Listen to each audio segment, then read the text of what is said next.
the Rhyme and Reasoning Podcast. I'm Big Papa, your host, and it's my pleasure to come back to you for our second season, episode 5. Just a reminder, this is our podcast where me and my guests discuss and debate the cyclical nature through a pop culture lens. To anyone new, I'll explain. How do we do that? 3 generations, X, Millennial, and Z. Talk about the subjects, and we compare, hate, or love what has changed. And as always, I'm representing Generation X. Proud to come back as my co-host, as always, the man himself on the RIP Comic Book Club, which I will say I've already finished my comic book for the next reading. Victor Jr. representing Generation Z. What up? Glad to have the millennials with us, the dynamic duo, Deanna and Oscar. Hey guys. What's And last but not least, in betweener, representing X and Millennial, the other RIP co-host, Gabriel Feliciano. What up, though? It was 1997 for me, and although I had a different situation at that point in time in my life, I was turning 21 was a big deal in my eyes, at least at the moment. But the question would be now at 48, why? So I can drink. Who actually starts drinking at 21? 21 is supposed to be turning point in life, so we will see today. Today on Rhyme and Reasoning, we discuss 21. So I have mentioned before, and here in the intro, I turned 21 in 1997, which I just realized. I think that's the year Tupac died, or the year 96, one of the two. And turning 21 for me was a little different because I had already had Deanna. I was already married. But I know in people's lives, turning 21 is like a big deal, you know. And I can tell you at 48 years old now, I kind of look at it and say, why? Turning 21 is supposed to be the turning point of life. 21-year-olds in 1997 to 21-year-olds in 1987, 21 years old in 2007. You can look at it at different points of different generations, and you can see the difference in between them. But it all comes back to the same thing of why is it such a big deal? You know, Gabe, do you remember turning 21? Oh yeah. Yep. What was the excitement behind it? Well, I didn't have to go to Canada to go to a bar where I could drink. So In Detroit, and Victor and Deanna and Oscar, you guys don't know, but since Detroit's right there on the border, to drink, you only have to be 18 in Canada. So okay. a lot of Like us, Mexico. Oh, I know. yeah. So a lot of people, I never got to do it, but a lot of people would turn 18. They would just go to the border and they would get drunk in Canada and cross the border. So that's why that tunnel coming across would always be so loud and people beeping the horn. They're all drunk going through the tunnel to get back to the United States. I never experienced that, but I've heard much about it. But I mean, is that pretty much the excitement behind 21, Gabe? yeah, pretty much, and also that's the official like of adulthood, because even though like legally when you're 18 you're old enough to do certain things, but that's that final stamp of like milestone, like where like I made it to adulthood, and kind of it's almost like a badge of honor, I would say, like the whole like excitement behind it, but and yeah, that's probably like the biggest thing for like at the time, you had something to look forward to. Yeah. Mhm. See, and once again, when I turned 21, I was a little different. I had Deanna already. Deanna was already going on 3 years old, and I was married at the time. And I was actually I had just graduated. I was in between colleges. I had already got my associate's degree, and it was turning 21 was kind of like I said in the beginning in the intro is like you turn 21 so you can drink. Like who actually starts drinking at 21? you know. Yeah. I mean, everybody in this podcast, even though they're my kids, I mean, can tell you the truth that they had drinks way before 21. I You never know, did yeah, I forget Oscar never did. He lived in the rancho. It's probably too far to go get a beer, that. Mezcal. mezcal. But I mean, other than that, to me, it was I had already had my own apartment. Actually, I had my own house, I believe, at the time. It wasn't such a. I actually remember my 21st birthday. We went to a Mexican restaurant, and it was in Taylor. And I asked for a drink, and the lady didn't even card me. So What the hell? You weren't even excited? no, I wasn't excited. I was kind of like she didn't card me. I said, "Can you please card me? Like I want to show that I'm 21." You know, and I think it happens to a lot of people actually. Yeah, it Um, happened to me too. Yeah, see, I mean, so She it was. robbed you of that. She robbed me of that, and it wasn't such a big thing for me. But we'll get back to the differences in the 21 in our generation and the different generations. But I kind of want to talk to you guys about when you first turned 21. And Deanna, how was it for you?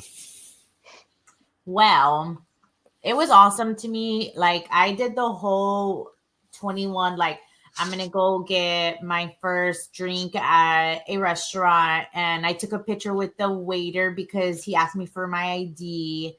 Um, I went How to awkward for a waiter. it wasn't awkward because they were cool. I went with my friend and my mom, and they were like, she just turned 21, and he was like all hype about it too, like, oh, like let me get you your first drink. And I was like, okay, cool. And I took a picture with him. Oh, so it's a he. Oh god. And then Are you still after friends with that, him? I even had a 21st, like my 21st birthday party at a bar, so it was like exciting. I know I had already been like drinking before, and even I had been at the bars before 21. I had my way in. So but it's just the fact that I didn't have to sneak around anymore. I was able to just get in without using someone's ID. I won't name her, but she's the real MVP for that. And we looked alike, so it worked. But it was I mean, now I look at it and I'm just like, that it went downhill for me from there, because literally all my 20s all I did was party. Not proud. Oscar, do you remember turning 21? I do. Probably not the night of, but I mean, do you remember turning 21? No, actually, I was actually working the night. I didn't do much. Like, I mean, I did do a lot of my drinking was done before my 20s when I was a kid. Right. So in my 20s, I did a lot of working. So when I turned 21, I was living in Houston, and we were working at a steel company, and I was in the furnace sweating my ass off. And I hit midnight, and the guys were like, "Hey, bro, happy birthday!" And I was like, "Thanks." And then I think the next day was a Friday, and my uncle every Friday he would buy a 12-pack, and he sit in the garage and he listened to Alicia Robles, and he just finished a 12-pack. So that was my first Friday. I was able to get my own 12-pack and sit in the garage with my uncle and finish it, and he finished his, and that was my 21st birthday. Hell yeah. That's what's Rick, yours? I think I went out with my sister and my mom, right? Oh yeah. We went to the Kraken in Yeah, downtown we went Brownsville. downtown. Mm-hmm. We went to the Kraken in Double Trouble. At that point, I already working Yeah. at the tavern. Like Yes. I was in bartending, but I think I was bar backing at that point. And I think you were bar backing, Vic, because once you turned 21, you were able to be a bartender. yeah, I think that's something Martin like had set up like that. But we went to the Kraken, and I remember I had been going to the Kraken since I was like 15. But like we weren't drinking alcohol at that time. Like it was just Alec was like well known around downtown because he always showed up in places and was performing. And I think when I was a teenager, Danny, the guy who owns the Kraken, he used to make pizzas. Like he used to buy oven pizzas, and he used to just have like a little like basically an easy bake oven in the Kraken, and he would just cook up pizzas. So whenever we were downtown filming for like whatever, me and Alec would always stop in the Kraken, and Alec would try to get a beer, and I would sit down and order a pizza, and we'd play pool, and they used to have a Galaga machine in there. But I never really drank all that much until I was like older. I went to college and I came back. Then, when I turned 21, and I remember getting there, and Josh was DJing. Dad, I don't know if you remember Josh. Yeah. That was before like he changed his whole look and everything too. So he was still the Josh that we all knew. And I remember seeing him, and he goes, "Oh my God, Vic, what are you doing here?" I'm like, "I'm turning 21." He goes, "Oh, awesome." He didn't buy me a drink or anything, but he goes, "If I could, I would." And I remember it was pretty empty that night too. My mom and my sister, we had like 2 drinks at the Kraken. Then we went to Double Trouble next door, and I quickly realized that I hate Double Trouble. Even when I became a bartender, I hated Double Trouble. It smells like crap in there, and it's stuffy. So I mean, you guys, your different 21 stories, and they're all completely different. But like I asked Gabe, like what was the excitement of turning 21? Like I said, for me, there was not much excitement because I had already had my house. Was already married. I already had a spoiled daughter. I mean, I was already working a full time job, if not two at the time. I already had my first degree. So I went about it totally different and kind of, I guess, in a boring way, and some people may say, turning 21. But what was your guys' is like? What were you looking forward to, and did it hit your expectation the week after you were 21? You know what I mean? Yeah. Do you understand the question? Or Yeah. am I going? Is it too little, too much into it? Repeat No. it one more time. What was your excitement going into 21? And if you Mm. had to look back to it like a week later, did it hit your expectation, or did it just like normal? Was it no big deal? Can I go first? Yeah, Yeah. go for Go it. ahead. Okay, so unfortunately, I smoke cigarettes. And at 18, when I turned 18, that was the year that they raised the age to 21. So when I was 20, like from 18 to 20, I had to always like be embarrassed when I walked into gas stations and like try to buy cigarettes, and they'd be like, "Can I see your ID?" And I'd have to be like, like 6 months ago, this wouldn't have been a problem. And they would always say no, and I always have to drive around town looking for the right gas station that would sell me a pack of cigarettes. If anyone's wondering, it's the old lady that sells like everything in the back of Cameron Park in Oh, Brownsville. Not Victor. they're gonna go raid the lady, man. But I remember because I already knew how to get alcohol. Like it wasn't that big of an issue. And like I said before, I worked at the bar. I wasn't much of a drinker anyway, so I wasn't looking forward to buying alcohol. Um, it, but I was looking forward to finally be able to buy a pack of cigarettes without looking embarrassed when I get denied. Because like I'll tell you what, I think that's what like drove my like I don't know, my willingness to be rejected is getting rejected from so many convenience stores buying cigarettes or trying to. But that's what I was mainly looking forward to. And then a week later, it was just like, well, yeah, it's a convenience now. Like, it Okay, wasn't really something to look forward to. all right. Gabe. Well, I mean, for me, because my 20s happened during like like I grew up in my like when I hit 21, everything was happening too, like a lot of like technology wise, Hmm. where like chatting online started becoming more bigger, texting. So that was that just kind of helped it. The excitement, yeah, I was pretty stoked for it, and the only thing I would say that was underwhelming was because the whole like the actual day of when I turned 21, because I was working midnights at Mexican Industries, so on break I just remember everybody telling me like, well, you know, it's after midnight now, you can go buy all the beer for everybody.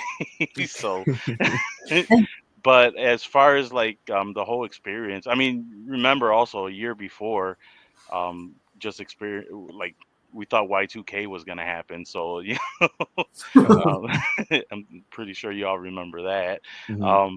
So I mean, just I mean, I guess my perspective was just like taking it on, just the best, to the fullest, and I mean, even if it seemed a little underwhelming on certain things, I didn't meet any goals I really wanted to do, but Hmm.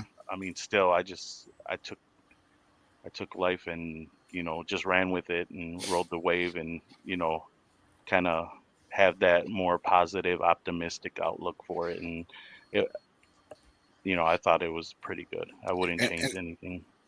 and that's why when I ask you guys questions, because I mean, growing up for me in the 90s, it was like this big thing to turn 18.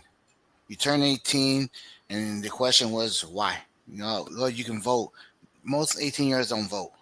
Second thing, you can enlist to the army. Well, most of them are enlisting to the army, and or you're eligible for a draft. And at the time, we were scared shitless of the draft because of the war in Iraq. But and then the other one was that you were legally able to do whatever you wanted to do. You weren't under your parents' control. To most people, now to most Hispanics, that American law doesn't mean shit, right? You live under my house is my rules, but it's a big thing because you're legally you can. There's no curfew. You know, you could be out and stuff like and turning 21 was going to be different because like it was like the next step. And that's when I asked you guys, did it feel different? And Deanna asked you, I mean, when you're 21, did it meet your expectation, or were you a little kind of like it's just another birthday after you think about it? Well, honestly, it didn't. I mean, it met my expectation at that time because I was like, oh, I can go drink whenever I want, or I can go do this. But what I should have done in my 20s, I really didn't do. So, like, now looking back at it, like, yeah, at that time I had fun and I did, I went out, I had good memories, but I mean, I didn't really do anything. Like, I should have traveled in my 20s. I should have done a lot of things and I didn't. So, that's me. Mm. Oscar? Well, I had Miranda when I was 24. So when I turned 21, it's like I said, I guess being on the border there, it's very easy, right? Like for me, turning 21 meant cool. Now I can go buy a beer and I don't have to go buy after hour prices, like I don't have to go buy the Kind of like Vic's overpriced example. beer. Yeah, I don't have to go buy a beer at high price, or I don't have to be waiting outside of the gas station and ask somebody like, hey, I'll give you a 6-pack if you buy me an 18-pack, right? which I did do that. And then I got caught because I was like, hey, excuse me, sir, would you buy me an 18-pack and I give you a 6-pack? And the guy goes, aren't you Joe Rodriguez's son? And I was like, nah, that's not me. And I just walked away. Oh my God, that's embarrassing. Knowing your dad. So, wow. Well, and it's kind of my point here is that I mean, turning 21, I think is looked into being this great big expectation, but it's really just another birthday. Besides the convenience of, as Victor said, buying cigarettes, or you said buying beer, and then going to the bar. I mean, there is no difference in life at that moment. The day to You know, day. yeah, it Yeah. just turned 21. And I mean, I think we try to look more into it of what 21 it is. And like I said, back in my day, in the early 90s, it was like turning 21. Oh my God, it's coming! I'm gonna be 21. And but then I look at it now and say, what was it though? I mean, and right after this break, we're gonna go to in a minute. We'll talk about like the difference of turning 21 back in those days. But right now, I mean, you guys, I mean, you see 21 or even your 20s. I mean, we can expand it to 22, 23, 24, 29. I mean, the world is so different now that I believe the 21 birthday is not as big as a deal as it used to be. What do you guys think? Yeah, no, I don't think so either. I mean, everyone gets, I think like 21 to me, like it doesn't even mean anything like other than drinking. That's me. Like I just think that everyone's like, oh, 21 drinking, because I mean it's the legal age. And really everyone finds a way to drink or get into bars either way. but it's kind of like what your dad said, though. It's like at 21, at his age, you're like, oh, you should have a house and you should be doing this or you should be doing something. And now But you some meet people 30. grow up. I mean, not that grow up, but some situations are different from others, you know? But now you meet a 21-year-old and it's like, oh, you still live at home with your mom. That's cool. Or older. I mean, the thing is, my 21 it was different than other people's 21, and I don't regret any moment of what I've done in my life.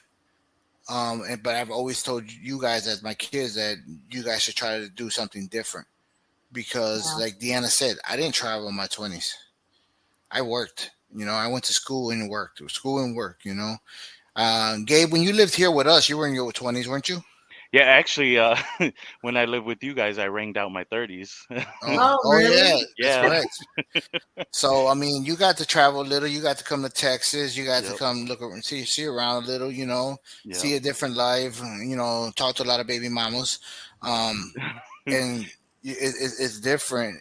Well, I decided to be selfish, not in a way, and it wasn't like because I didn't want a family, but I just did, I didn't want that to like get in the way of, not to put it that sense, but I wanted to experience a lot of things and go places and meet people and just There's nothing wrong with that, though, man. no, and just so that when I was ready, and got it out of my system.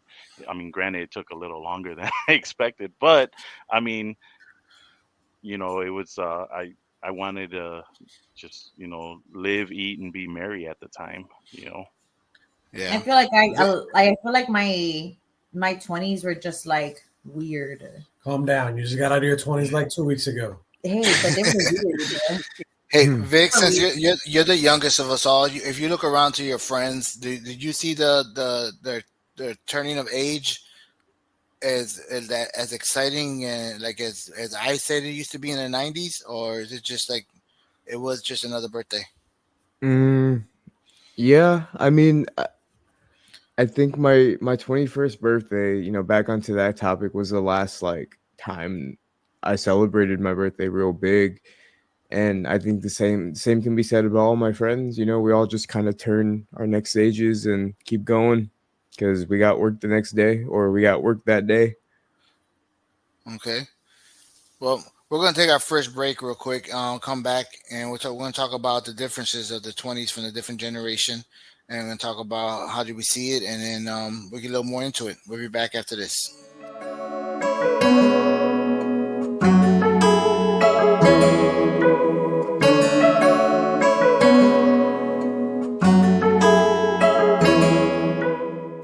Welcome back to Rhyme and Reasoning. Today's topic is turning 21, or better off just say, how was it in your 20s?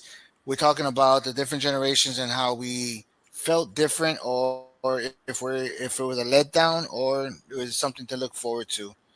And we talked about our 21st birthdays, and besides being able to buy some items we weren't able to buy before, it wasn't really much to it. Maybe we're a bunch of boring people on this podcast. I don't know. No, besides, I'm sorry. Deanna went out and celebrated with a big party. And Victor got I to took go a out, but picture with the bartender. But see, yeah, I that's took the a picture with difference. a Like male I'm bartender. Oscar male bartender. Yeah. It's under his handles bartender 21. but see, I'm very different. I'm very different from everybody in this. I mean, we're all different, right? But I am that person that wants to go all out and do big things. Like that's always been me, and I know everyone can say that. That's true. Well, I and mean, I that's the did my next whole. topic. That's the next topic I want to get into as far as your 21s is well, not even 21s, your 20s, Victor's still in his 20s. You just got out of your 20s. Me and Gabe been out of them for a while. Oscar's a couple years retired. So like what is the difference of what is the positive of what you've seen through your generation of the 20s compared to others, and what is the negatives of your generation? For me, I could say my 20s, when I got there, it was in the 90s. I was very, even though I had the things I mentioned before, I was very immature. I wasn't ready to take on. There used to be this big topic about that we want people to go out and fight for this country with machine guns and everything at 18 years old, but are they even mature enough to go do those things? And I mean, at 21, I look back at it and say, I know I wasn't. You know, I was out of the Marine test. I failed it on purpose because I didn't want to go. Yeah, same here. And a lot of us did. But I mean, at 21 years old, I mean, I was very immature. I saw things differently. And one of the big views I had was I never thought I was going to leave Detroit. Yeah. To me, I was Southwest Detroit till I die. I'm gonna live in a neighborhood or as close to the neighborhood as I can. I never want to leave there. The D was gonna be for me forever, and you know the regular speech, Gabe. You heard of your life too, that we're not leaving. We're Hmm. gonna die here. And I didn't. My kids were gonna grow up in the same hood I did. They were gonna live the same life I did. And as I started getting older and maturing, it started getting to the point of, hey, I need to get my kids out of here. I need to get them to see parts of the world, not because it was a better life in a different scenario or a better life in a different city, they need to explore and see what's out there. They need to see, like, okay, what it would be like to live in a different state. What would it be like to live around different cultures? What would it be like to live, in this case, near the border? What would it be like to live on, but nothing but Hispanics, most of it at the time. So I started maturing as I went, but it took years to get to that point. So my 20s, I wasn't very proud of. And the proud part of it that I could say is that, I mean, it's very difficult, honestly, and maybe because I'm the oldest one here, it's very difficult to say what I'm proud of. Like my generation, say in our 20s, yeah, we all got to go drink whenever we wanted to, but also in the 90s, we were killing each other in the street for colors. We Hmm. were, everybody was trying to be the big time drug dealer, and everybody was trying to, I mean, we had good music. I mean, that's one good thing. I mean, we take credit for Wu Tang. We take credit for NWA. You know, we had hip hop was at the golden age. I mean, that's one good thing about my 20s that I can remember that, that we had. But then we look at it, my 20s also, we lost Tupac in a shooting. We lost Biggie in a shooting, so it's very Selena. difficult. Selena, yep, I forgot about that one. Sorry. We're in Texas. You got to say Selena, not get boycotted. Um, but it's not that my 20s that I can remember saying this is like the best time of my life, besides raising my kids and me learning how to mature would be the positive part of my 20s. And I can say that's probably the most positive was that I learned how to be a man while raising my kids. But as far as everything else of being 20s and in the 90s and the early 2000s, I can't say that it's like much to be proud of. I mean, the type of man that you had to be, and Gabe, this the type of man we had to be in the neighborhood or wanna be in the neighborhood. Because I mean, to use the word wanna be, I think it's not used correctly when we talk about the people in the neighborhood. That everybody wanted to be this, everybody wanted to be that. Everybody wanted to be a gangster, and nobody really was. And trust me, I wasn't. Yeah, I used to run around with people, but I wasn't. I wasn't ready to do life in jail. Call me a wuss, call me whatever. Wasn't ready to do all those type of certain things. Um, but to be in my 20s is not something that I can say was the greatest time of my life. Besides the fact of my kids. Gabe, how was yours? Um, And your generation more like it. I mean, as far as like, what was your generation 20s well, like? like I said, from a technological standpoint, everything was happening.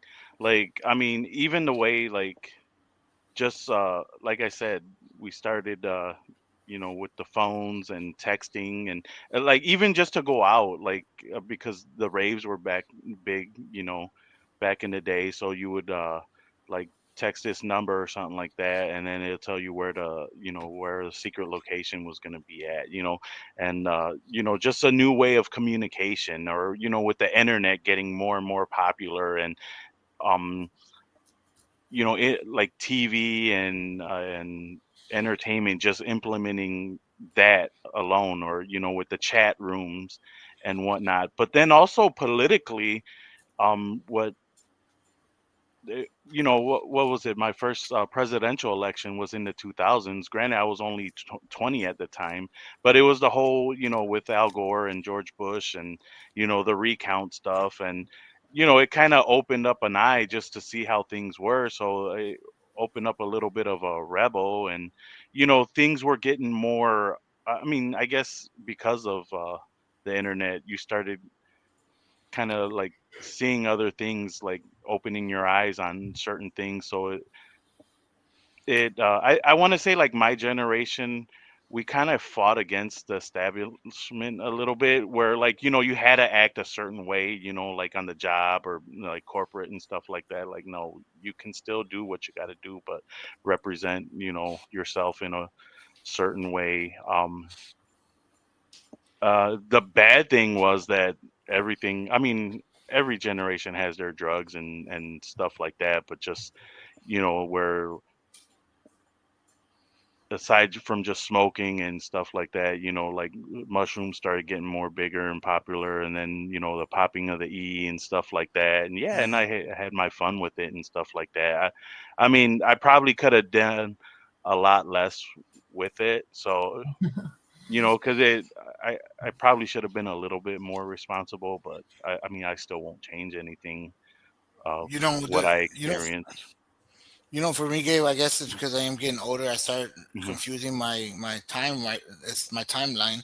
But I was in my 20s when the email started coming out, internet Yeah. coming out, first cell phones. Um, I guess I forget about all that. That is some positives because we're not far off, me and you, a Right. couple years. But I do forget about some of those good things that they come out. I guess when I said my part, it was more me turning 21 Hmm. because those things started coming out more popular in my mid 20s and later Right. 20s.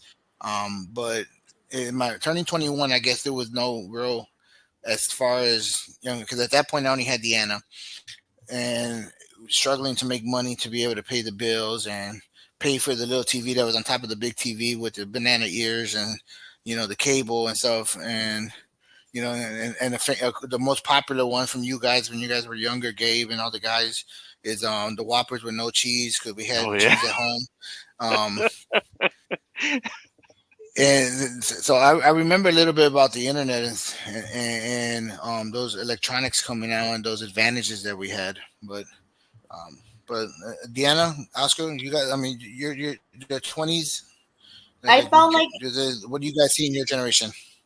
well, like for me, I just felt like it was a little bit like, I think I had just talked to Oscar about it. It was like in my 20s, I felt like I needed to have my career set. I felt like by this age, I needed to get married. This age, I needed to buy a house. And I seen everybody that I had went to school with already, having kids, or they already had kids and they were 2, 3 years old.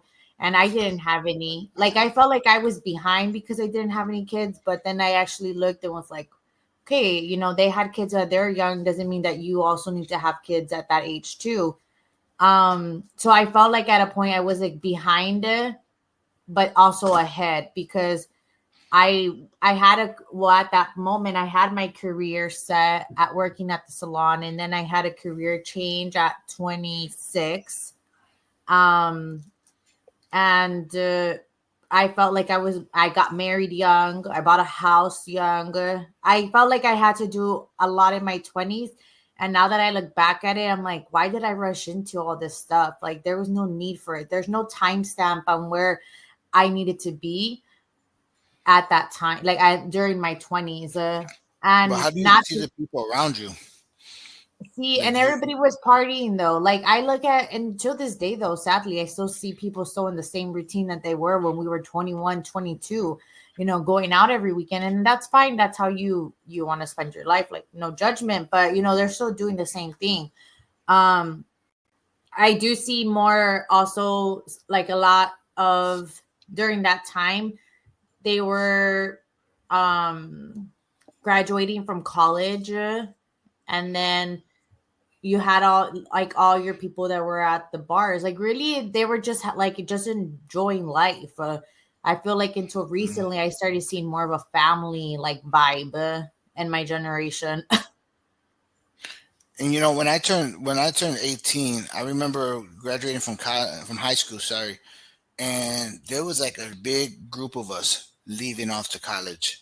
And I wasn't part of that group that was like, oh, this is the smart group that all goes to college. I was part of I guess the one that graduated, and let's see what happens. But there was a huge group of us going off to college and we would all get together when we came back for Thanksgiving or Christmas break.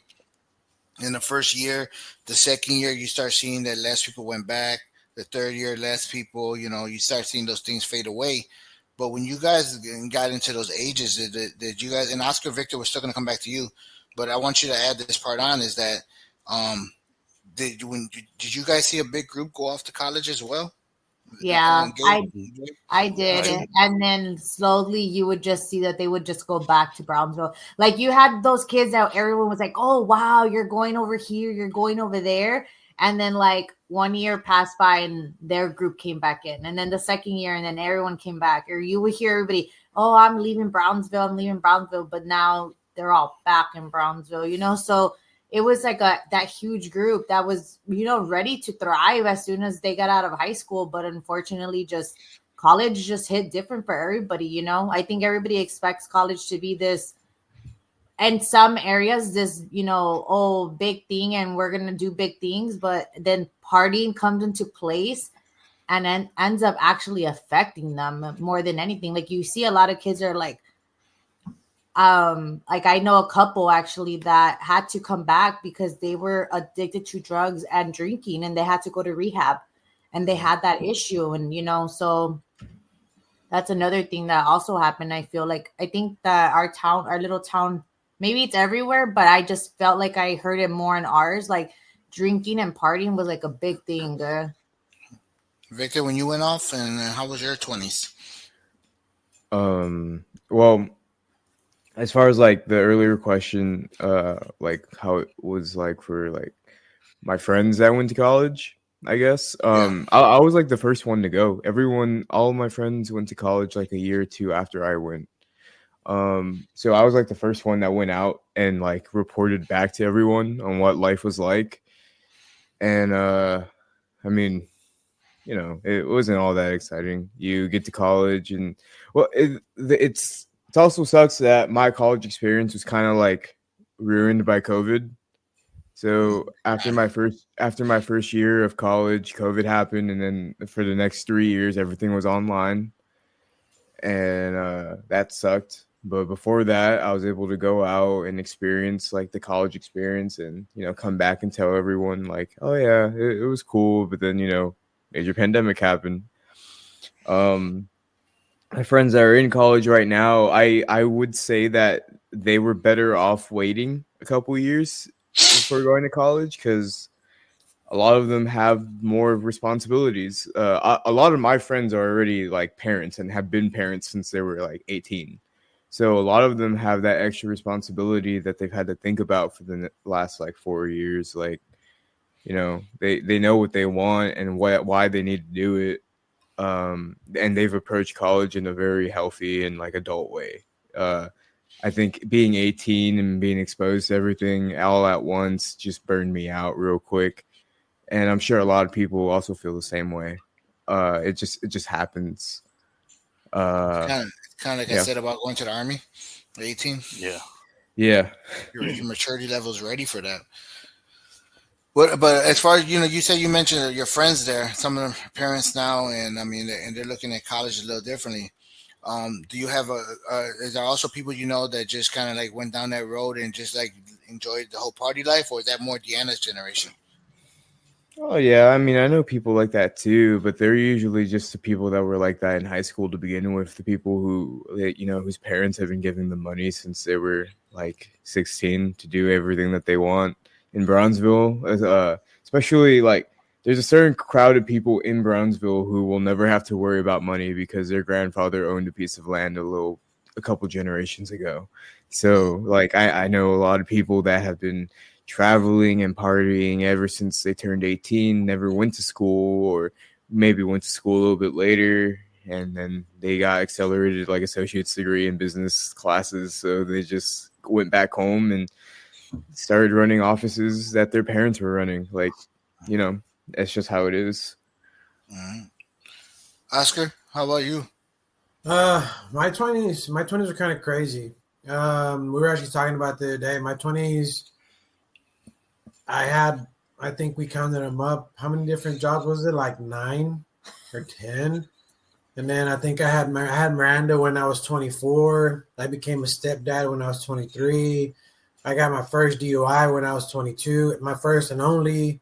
But I think my generation had a good mixture of like you guys said, right? We had a group of people that went off to college that I know that some of them graduated from A&M and from UT and stuff like that. And then we had a good mixture of people that just stayed there in the Valley, right? And they're working at AutoZone, or now they're managers at Best Buy or wherever, right? And then you had a big group of us that went off into the oil field, right? A lot of us went off into the oil field and went off to go do those odd or blue collar jobs or whatever you want to call them.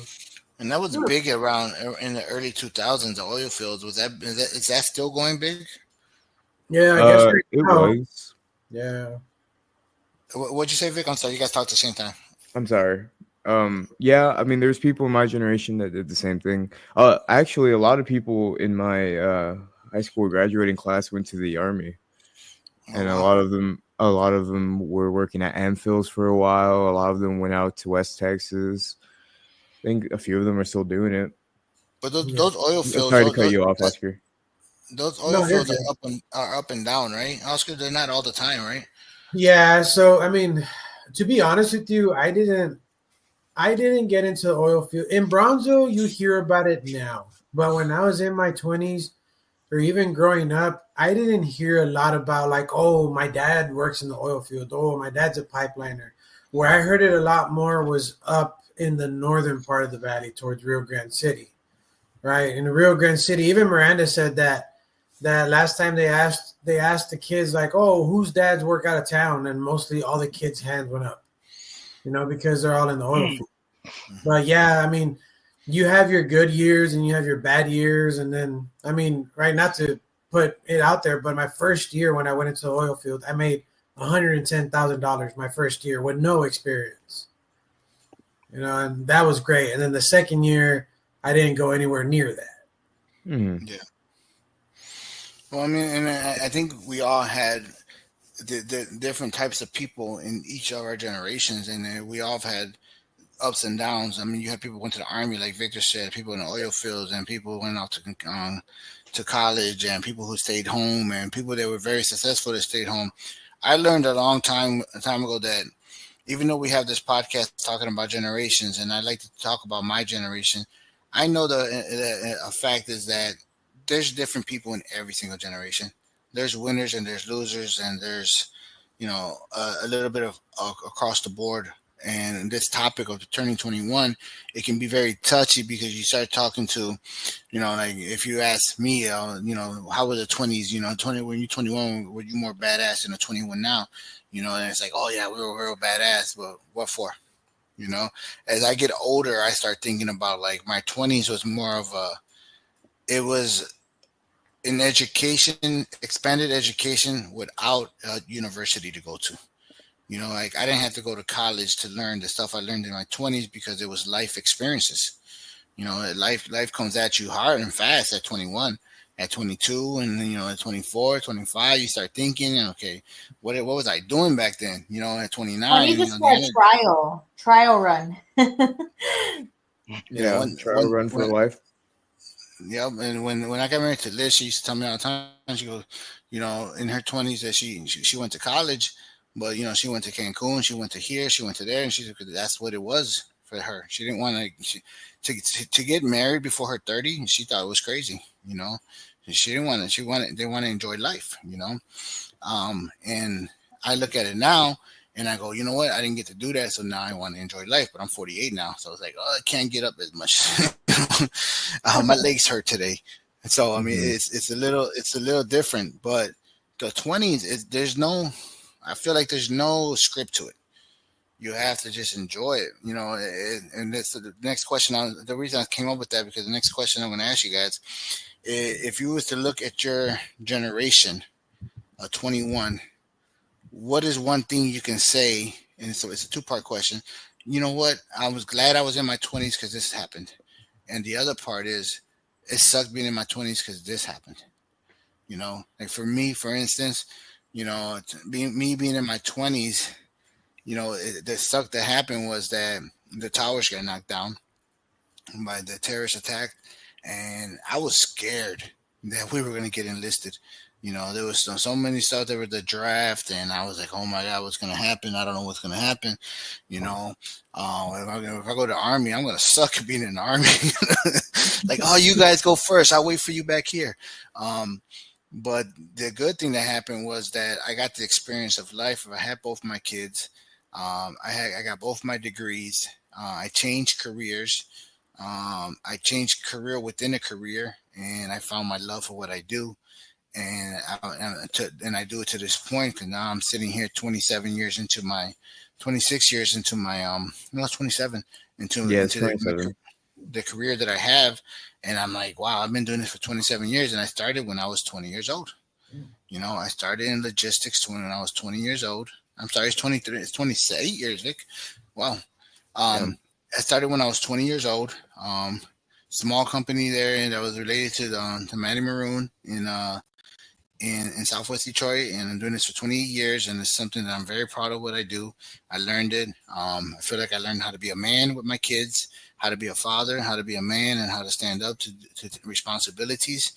But the worst thing part was the towers going down, and in my 20s, me and a bunch of my generation was scared that we were going to get drafted, and you seen no, no, I guess, sorry for the language, you see the pussy come out of everybody. Everybody became a little wimp, like, oh my God, what's going to happen? Oh my God, Hmm. and at the time I was working at Blockbuster as a second job. And like I said, I don't want to just talk about your guys' stuff, but I'm talking about your generation overall. Like I said, I seen my generation become a bunch of wusses.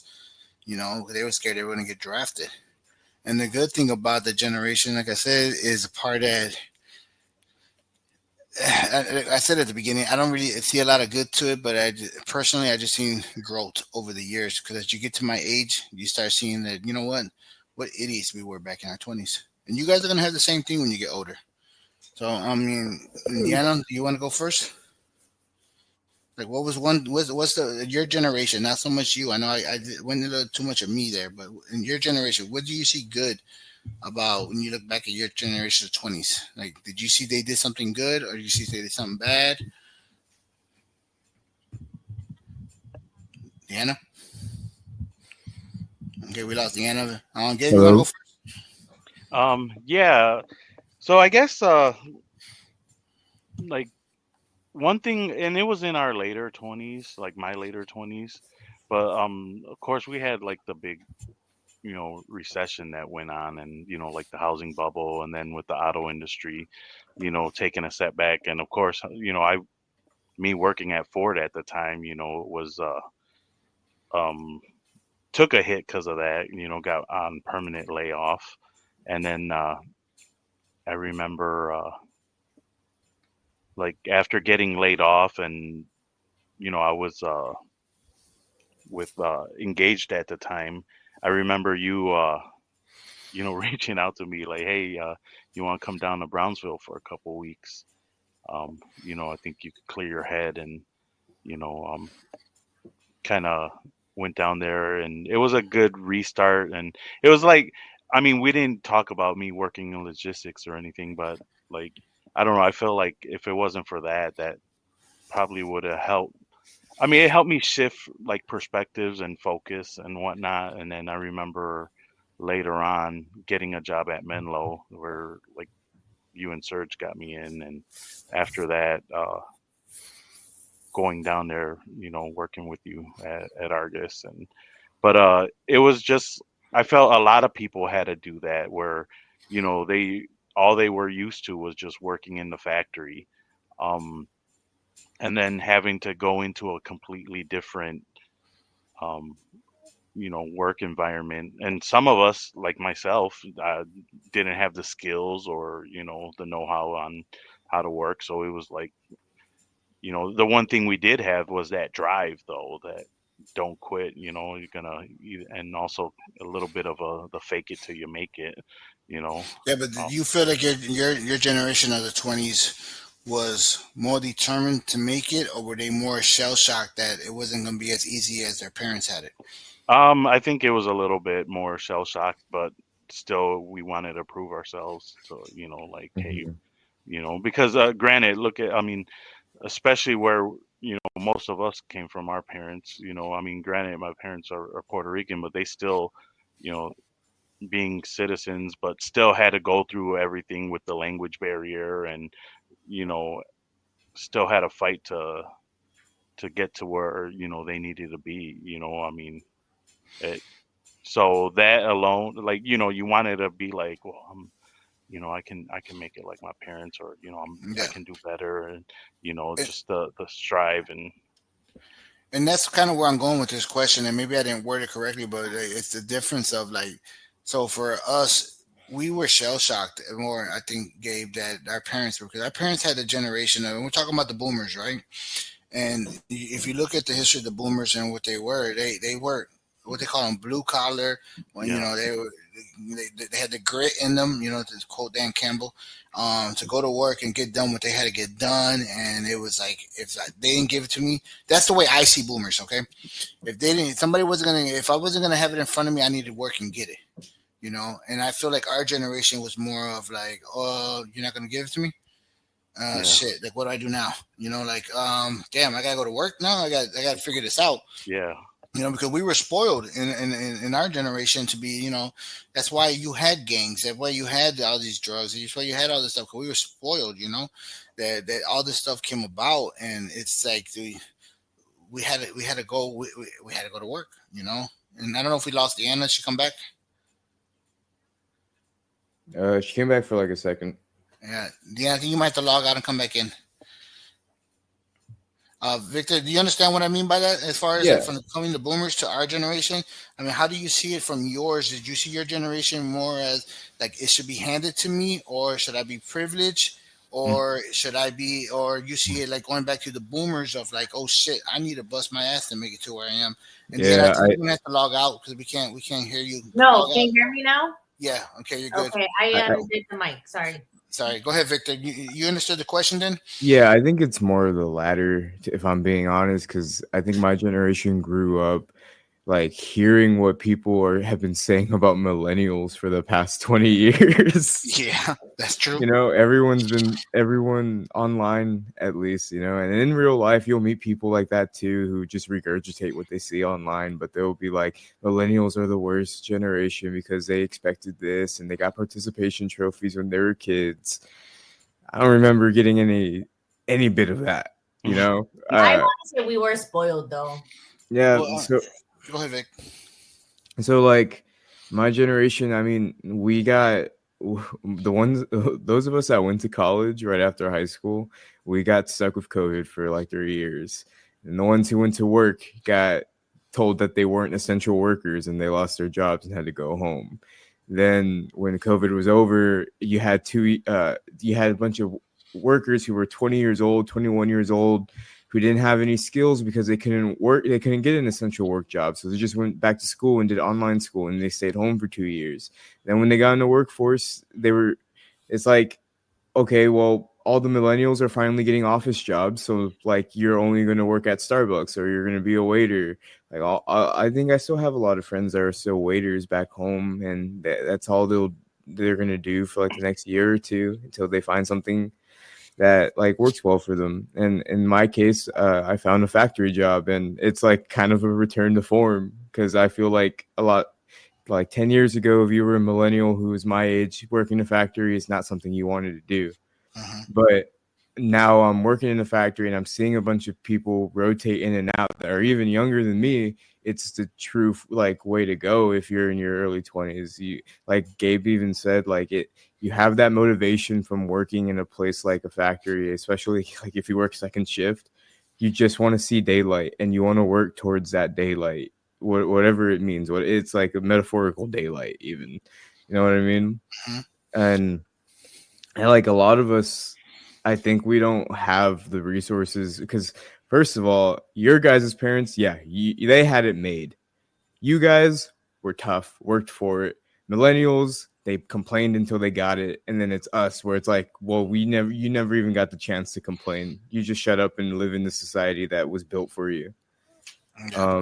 There's a huge thing, and I know this isn't the comic book podcast, but in the new Ultimate Spider-Man book, there's a huge part of it that is written for millennials and Gen Zers, where it's like we're forced to live in this society that was made by people who only wanted to extort us for the rest of our lives.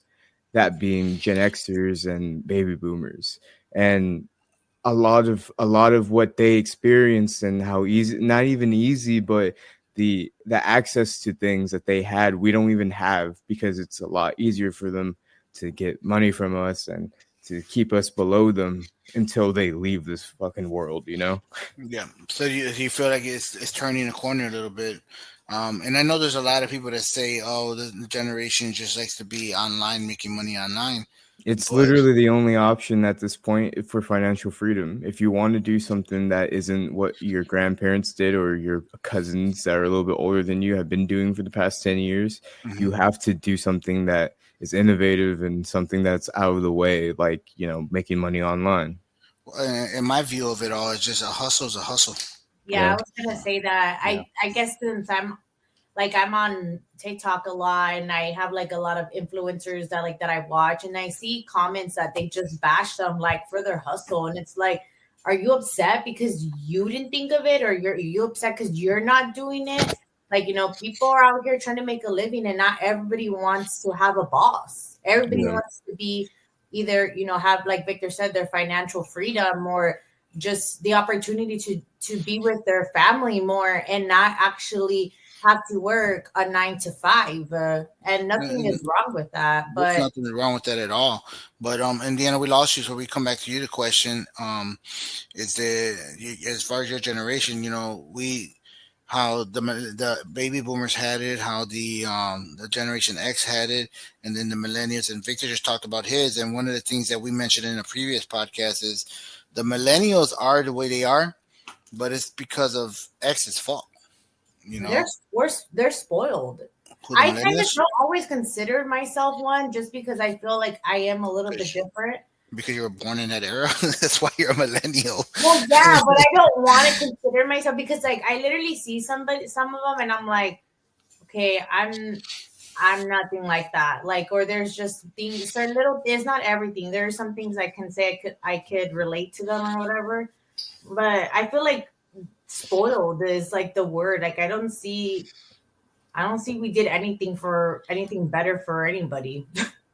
I don't know. That's just my opinion. And I want to say though, like the one thing that our generation probably did was because since we did, I mean, we had the strong work ethics as like the boomers or anything like that, but we didn't want that like just living there, living the work also. There was a part of you know, um, like, hey, we got to have a nice balance and stuff like that. And then, it kept moving more so on and so on, where like, I mean, where you have now people like it's not so much they don't want to work, but I mean, and yeah, I mean, to a certain extent, that's the only option. But just having that home life freedom and being able to dictate like I'm gonna you know this is how I'm gonna work and live and stuff like that. Yeah, like I feel like the work ethic is there, like 100%. Just I mean, we all work, in a industry, and we all see the younger crowd coming in, and you're trying to train them. And Vic, you know how it is training people. You get Yeah. real, like I've trained so many people, and I'm like, man, this generation can kill me because they do not comprehend. Like, I don't know what school they went to or what's going on, but their like work ethic is not there. Like, they want everything to be handed to them, and it's Now, but in a way we were spoiled, but I don't feel like we had everything handed to us. Like, we worked hard for it, and you had that will to do and be who you are at whatever age that you want it to be, because I do see some people that are like, yeah, store manager of this place or a manager here, they're doing good, or they're in nursing. Like, one of my closest friends, like, she's a nurse at 30 and going to be a nurse practitioner, right, at 32, 33 when she graduates. Like, there is that will to be there, but I'll tell you this: as being a boss, and I've hired people from every generation. I've hired X's, I've hired Millennial, I've hired Z. Um, I haven't got to Alpha yet, but I mean they're too young still. But I've seen the good and the bad in each one. I feel like as much as the old cranky man in me wants to say, oh, my generation was the hardest working, and I've hired exes that are there just think because of their age and their maybe some past experience that may not even been good, they feel like they should have a privileged amount of respect to them. And sometimes it's some of my worst people to hire, honestly, exes. I've worked with millennials, and I've worked with Z's, and I've learned that I'm working with Z's and millennials. It's two part. One is the type of person that person is. Okay, so if you have a millennial Z that comes in and they just don't interact with the way you're trying to teach them right away, then there's some that just don't want, they want to be given everything. But there's one of those in every generation. Okay, there's some of Mhm. those. But I've noticed that it with the Z's and millennials, to me, it's up to me as a supervisor, boss, and how I train them and motivate them to be want to be come to work every day. See, I said that Mhm. wrong. Motivate them to want to come to work every day and learn from what I can teach them. So I've had the privilege of having both sides. I've had some people that are just like, yeah, this ain't gonna work out. Like, you're not gonna make it. And you're drinking every night. You come in and you're sleeping at your desk. I can't do that, right? But I've had some that come in and I don't understand them. And for instance, I have an employee right now who and he helps me with the podcast stuff, and it's Nick. When Nick first came to me to work, I was like, this guy's not working out. I would tell him to go do something, and he would take his phone, and he would do everything in his notes on his phone, and that bothered me because I'm saying, why don't you take a notepad? Why don't you take a pen? Or when I would tell him to come over for me to give him some training, he wouldn't come with a notepad or pencil. He would just come with his phone, and it bothered me. So when he came back for his second internship, I noticed that he was still doing it. So I started trying to understand what he was doing. Well, then I found out that there's so many tools that he had from college that didn't include paper and pencil. It included using the systems that we have with us that we pay for. Microsoft. That we pay a lot. I pay a lot of money for Microsoft per month for all my employees. He started teaching me how to use some of these things and how to take advantage of it. And I said, okay, so I need to utilize what he has to offer to make me better, and I can teach him how to use his tools to make him better. So it also depends on the type of boss you get to come in. You have to open your eyes a little bit, you have to open your mind a little bit. But there is also the ones that come in are just, they suck, I, and but I, it's every I generation. I think that Go it's also like, the difference in the sector that you work in too, right? Where it's a coin flip, like a Targaryen, right? Where it's either gonna make your company better or make your company like worse. And it's you get someone like Nick, right? ahead. Who comes in and brings a bunch of tools that like you've probably never used as much until he starts showing you how to use them. We also get the ones that are not like that and are behind on everything, and don't know how to use those tools even though they should. Like you have that opportunity in your business sector. One thing that I wanted to mention was a lot of the people that I'm training at work, they're younger than me. They went to high school during COVID.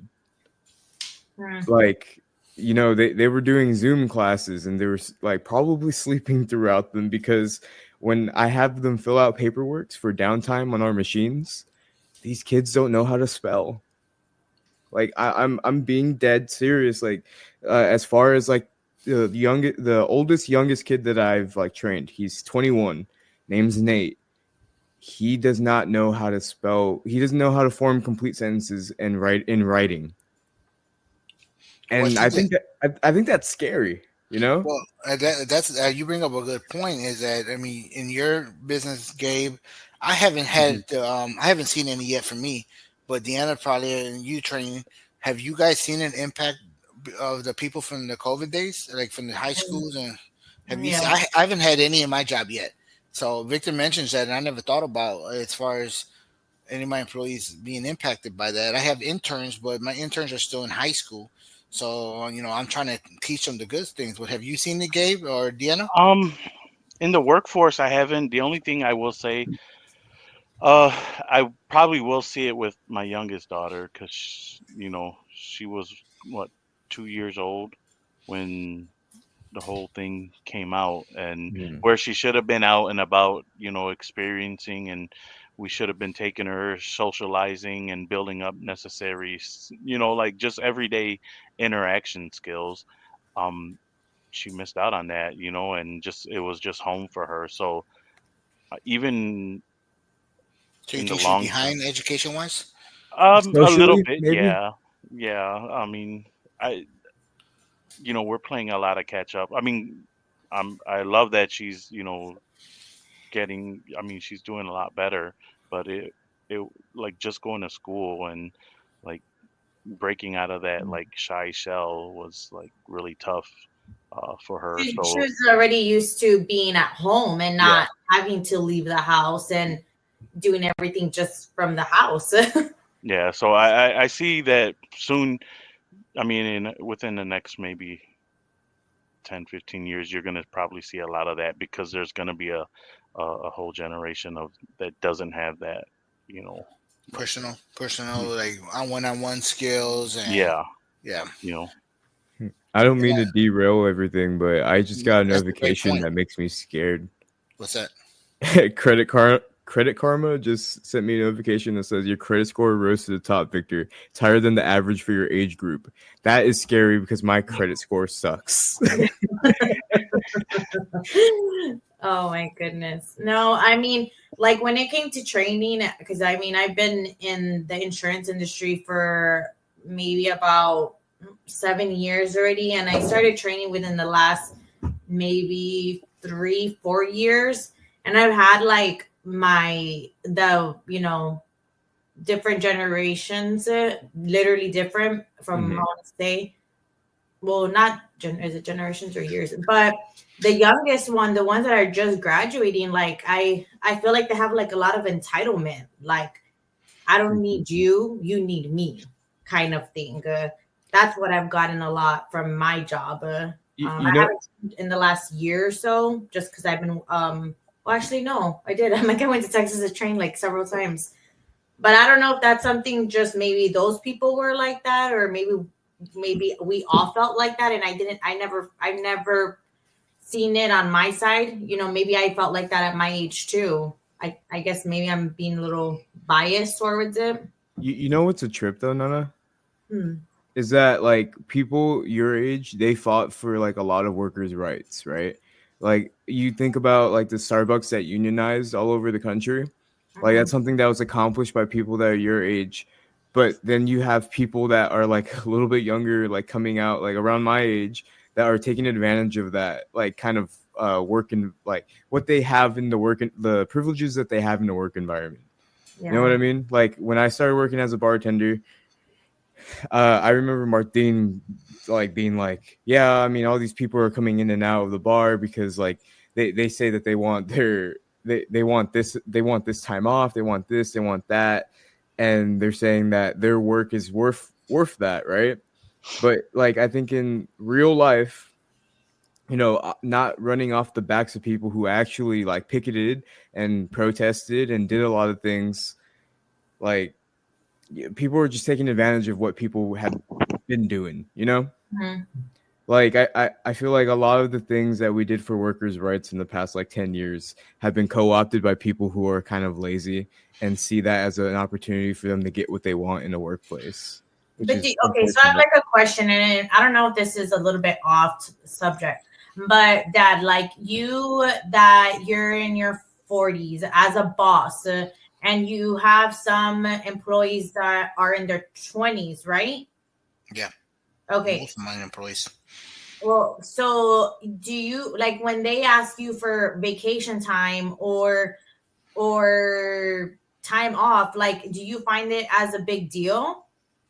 No. Or you feel like they haven't done what, I don't know, like I just like the bosses, and I'm trying to figure out like how like bosses are as generations are. You get me?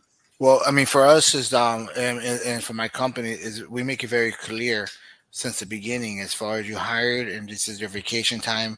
You're awarded at so many hours, to so many days, at so many, and you're getting so much PTO, and this. And we make Yeah. everything clear since the beginning. Hmm. That just because of our experiences from the past. So I mean, you got to remember we're a company that was a mom and pop shop, that's grown over the past 20 years, and especially in the last 15 years, my company's 12 years since my company's been around as partnership with the big company, is that we've already hit our misses as far as what we didn't do correctly. So now we started doing everything by the book and saying, you have this much, you have to get your insurance by this day, you have to get it. Everything's written down. For none of that is taken advantage of. I do have employees that come in and ask for certain things that are outside the guidelines. Like advances. No, not so much advantage. That's something that doesn't happen much anymore. It used to. Mm, What I do get asked is, hey, I know I have 3 vacation days left of my plane. The plane's going to cost me this much to come back on the fourth day, and it's a lot cheaper. Can you mind if I do it like this? Can I yeah. make it up on here? And I base that upon their work ethic. Yeah. If I and it's not so much that I require them to do for me. It's based upon what they want to do to complete their job. So if I see that they go in on a Saturday to make sure the job was done correctly, or they stay after to make sure they finish the job, their work ethic tells me if I can work with them on certain aspects. If I get that guy that always tells me, well, my clock ends at 5 and I don't answer my phone past 5:01, well, okay, that's fine. That is correct. That is your job. That is your job description. But it's the same way if you come and ask me if I can break the rules on your payroll and on your vacation days. Well, my job description as the owner of this company is that I need to pay you by the book.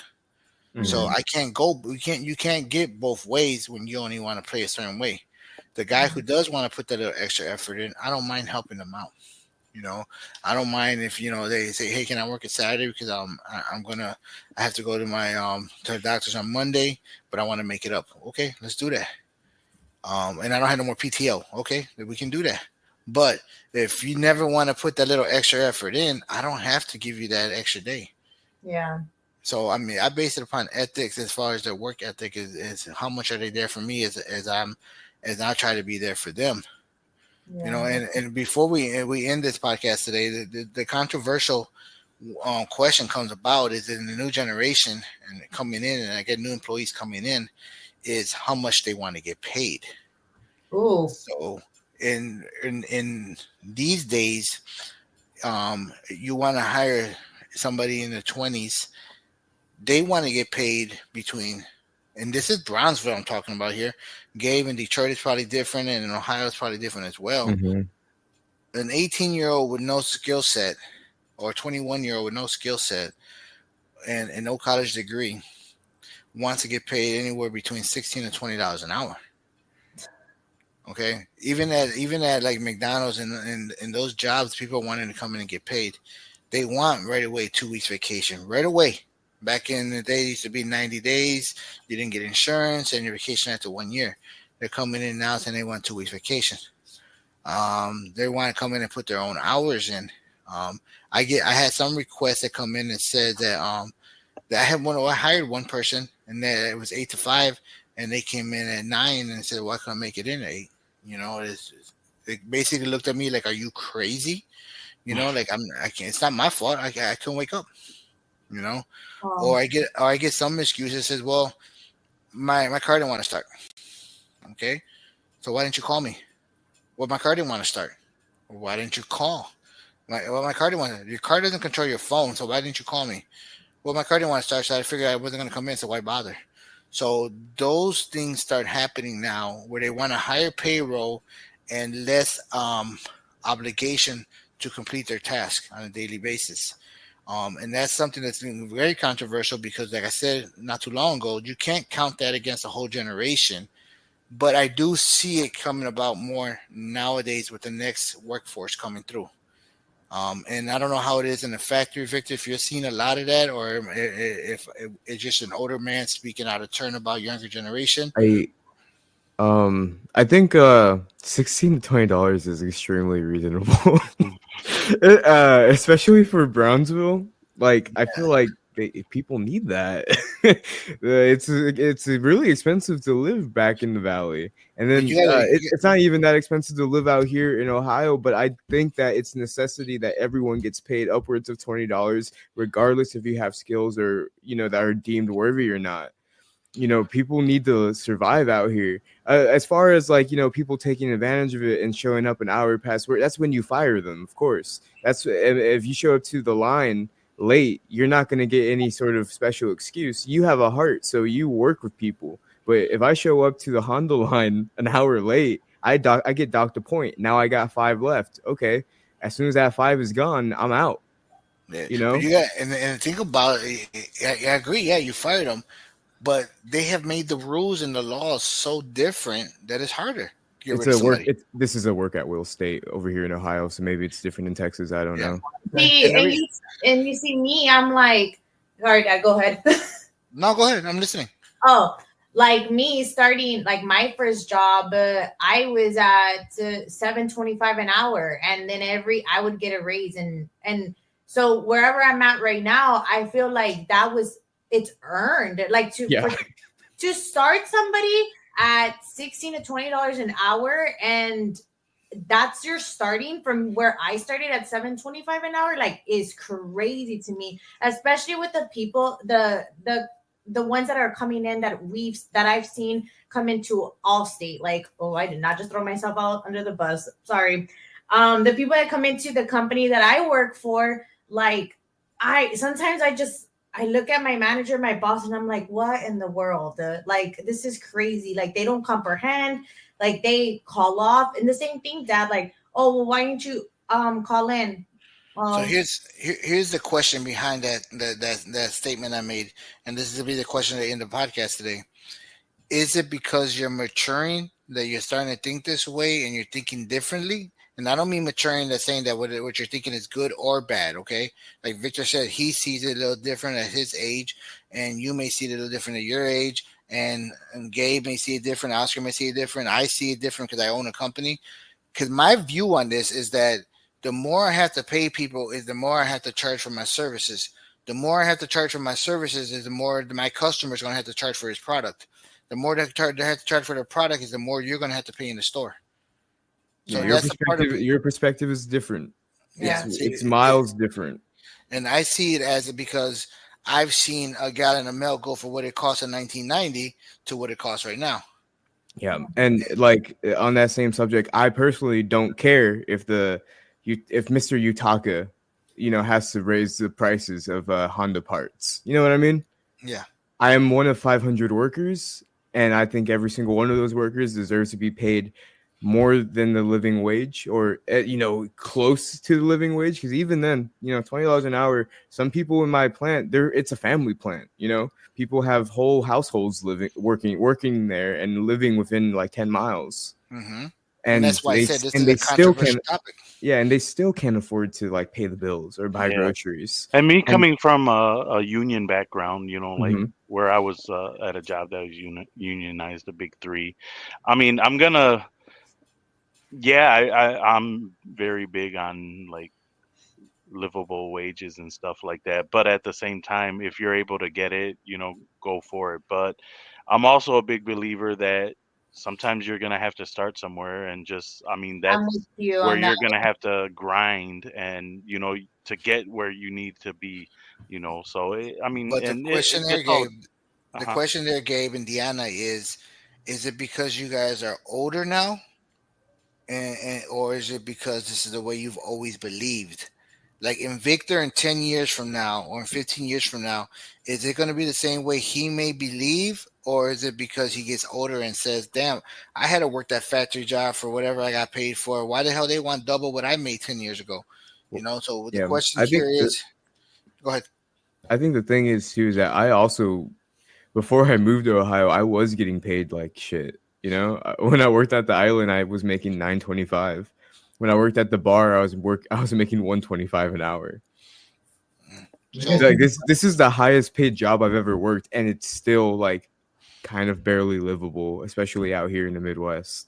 But then like I said before, like I feel like you start somewhere, right, Vic? Like you're a year into your job, and well, this is your opportunity to be like, hey, I've already been here for a year. This is my experience. This is what I have brought to the Yeah. table.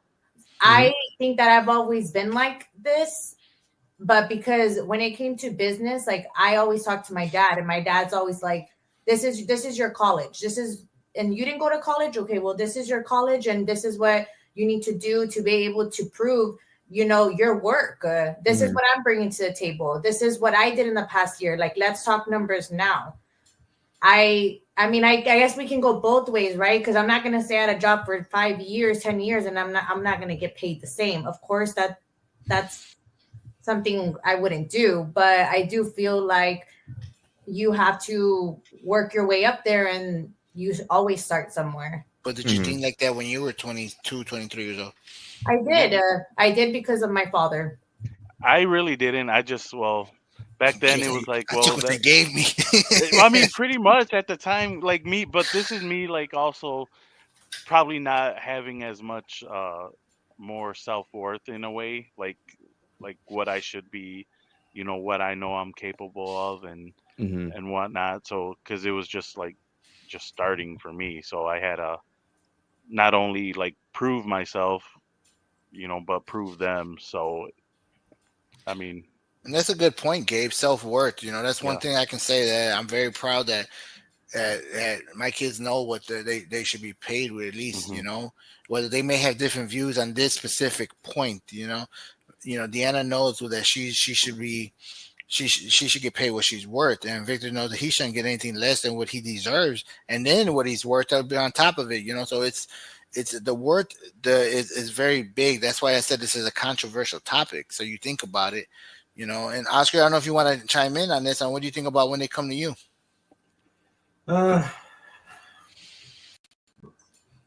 He's moving around. He's stressed. Did we stress him out on this topic? Explain the question to me one more time. We kind of went so many different ways there. Is the next generation, or how do you see the generations as far as what they deserve, as far as pay, or as far as any part of their package, their benefit package? And it's because right now, like they claim that the new generation is asking for too much. Yeah. They want $16 to $20 an hour to start off, with no experience, no nothing. And back in when I was personally younger, think that's fine. Yeah. I guess for me, it's sort of like, I guess now with my new job, if you would have asked me a couple years ago, I would have been like, oh man, you got to work yourself up and this and that, because that's what I had to do, right? Like, I never graduated high school thinking, hey, I'm going to college and I'm going to be working in an office and I'm going to be making all this money. I, for a fact, knew that wasn't going to be me. I knew that I was going to be out in the rain, in the cold, in the hot, swinging hammers, doing something like that, right? So I had to work my way up to being a team lead or being a manager or a site manager or whatever it was, But I also think about it like now, right? I try and put myself in these kids' situation, like back then, my car payment wasn't that much, right? Right now, a car payment for a kid is freaking crazy. Right? Things have went up. I've trained an 18-year-old whose car payment is $600 a month. Oh my God, that's a whole ass other subject. Yeah, I mean, I don't know. I guess, right, if you ask me, like, what do I think, I guess if I'm going to raise my kids, I'm going to raise them to work hard and never expect anything unless they work for it, right? But I guess I also got to keep open mind for these kids nowadays, because, I mean, it's very different from the way it was when I was a kid. You see, and that, you made a good point. Like, I didn't think about that, right? Like, kids are having to get cars out or having to live in inflation today is very different from when I was growing, like as I was becoming, when I started working. So a car payment back then, rent back then was so different from what it is now that it makes sense why they want to get paid this. I mean, adults with whole ass families are having problems paying rent. So I mean, I get it. I think there's a divide between people who, found themselves in a white collar position that can afford to think this way now, compared to everyone else. Because there are people that are your age, Dad, who also work with me, and they're living like me, and I'm sure they're more inclined to think that their 30 years of skills should be worth more at the place that they're at right now. or anywhere around where I'm at. It's real hard to get.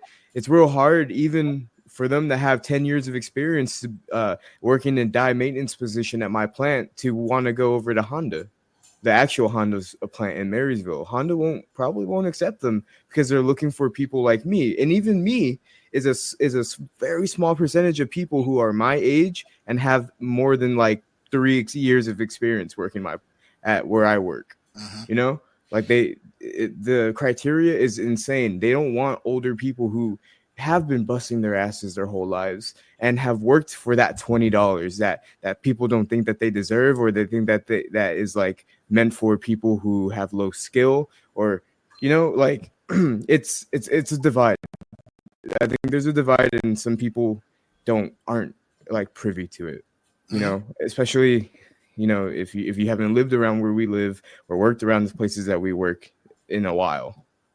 Yep, and I agree. And like I said, it's going to be a controversial part of this podcast because everybody has different thoughts and nobody's wrong.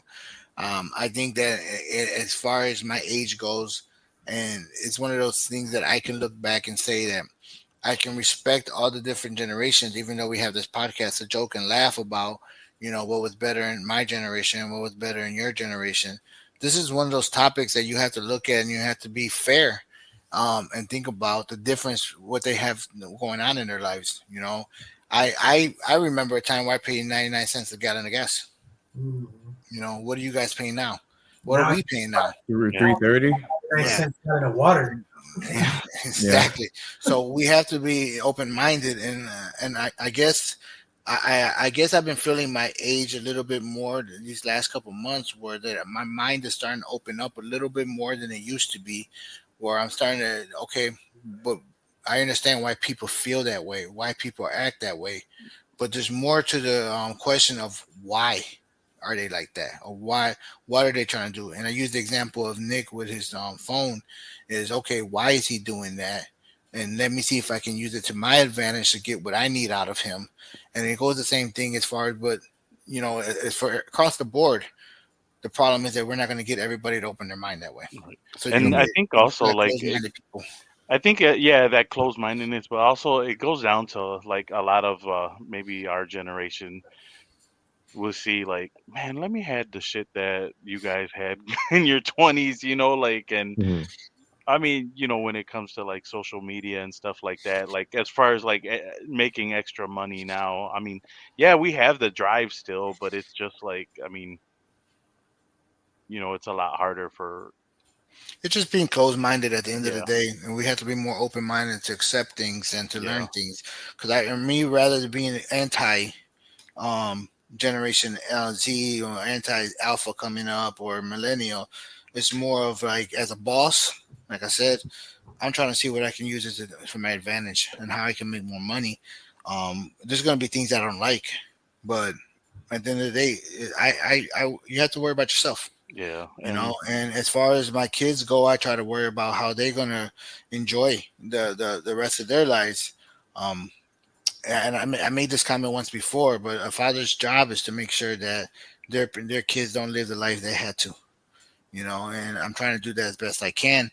But it's going to be, it's different. It's not the same. It's not Yeah. the same as 1994, 1997, So we have to follow that and see how it goes. And being 21 nowadays and being in your 20s is way different than you and I had it, Gabe.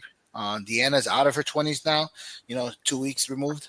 But And I'm already past the age that you and my mom were when you guys had me. Like our experiences going forward are always going to be different now. Deanna didn't have a kid at 18 or at uh-huh. 23. She didn't get married at 17. So she's already on a whole different life experience than you guys were by the time she was 23. And now I'm already there too. So far, so good as far as what my mindset was for you guys to achieve or try to be.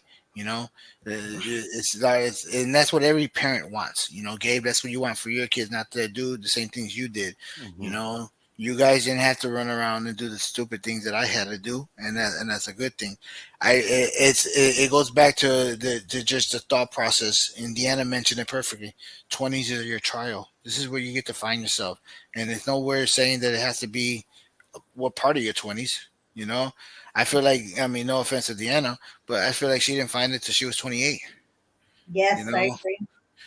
so I mean, I think it's I feel like I didn't find it till I was 47. So I mean, it just goes. There's Just no throw there's no no time limit timestamp. at all. Yeah. But this is gonna end our podcast today. Before we go on, and I have to start editing, cutting people out like I did last time with Gabe and Victor. So um, this is in our podcast on 21 today.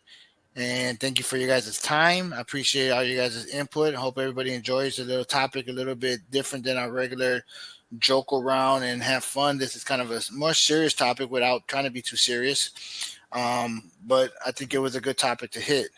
Uh, Gabe, where can they find you? On Facebook at Gabriel Feliciano or on Instagram at Gabe's Picks 22. Okay. And Victor? You can find me on Instagram at Victorino_MP4, and then on Twitch at twitch.tv/Vic at night. And starting Monday, we're going to be doing the grind to finish in Emerald in the finals for the rest of the season. There's like 10 days left, so every day after work, around 2 o'clock, you can tune in and see me rage at the game and get bored and listen to music and talk to nobody and just practice speaking. So And you that's can 2 look forward to a.m. that. Yeah, that's 2 a.m. because I'll be getting off at 1. It takes me a while to drive back home. All right. And Deanna and Oscar? You can find me on TikTok at dchristina0 or Instagram XOXO Deanna K. And you can find me through my manager's name. And you can find me on Instagram under Mendez Vic, or follow us at Rhyme and Reasoning _podcast on Instagram. And don't forget to check out our RIP Comic Book Club. This month we're reading, Vic. This month we're going to be reading Avengers Twilight by Chip Zdarsky and Daniel Acuna. We're going to do Young Avengers by Alan Heinberg, but it's really hard to find a copy of Volume 1 and Volume 2 of Young Avengers that isn't like in a big collected omnibus, which is like way more expensive. And I think it's a lot easier for my dad and for Gabe to find a copy of Avengers Twilight. So look forward to that. It's really good. I think as Dad said earlier, he already read it. Mm-hmm. You read it all? Yep. Nice. Read it all, and it's an easy read. The artwork is a little bit different than what we're used to. Mm-hmm. So I think that's going to be an interesting topic to hit. But it was a real good comic book. I liked it. But we'll get back to that on the comic book club. And once again, that it's going to drop on the 15th of December with our regular podcast every Wednesday. Please share our podcast, get it out to anybody that might want to listen to our topics. Every week we'll have a different topic. And that's going to be it. Is there an email for this podcast? It'll just be under the Instagram, under the comments. Well, in the Instagram, if you guys have any other topics or have any questions for us, feel free to, or you can also ask them. Also, Vic, just so everybody knows, they can actually send us comments on Spotify. Yeah. I read the comments on there so they can send us there. But once again, guys, everybody, please share, recommend us to anybody. We appreciate it, and hit the like button. Other than that, guys, we're gonna call it a day. I'll leave it with Big Papa's words, but for right now, we're gonna say goodbye. Big Papa's words. Today we talked on turning 21. Also, the difference we've seen in turning 21 and our own generations. The change is the age. 21 will always be 21, but this old head truly believes it's just a number. Use your early 20s as a training ground to find the road you want to take. Enjoy it and live. And when you decide, and only you can decide, then you make that left towards the rest of your life. Until you're ready, enjoy, travel, and more importantly, learn. Oh yeah, one more thing. Stay safe, because not all people know how to follow this path. This is Rhyme and Reasoning. Talk to you next week.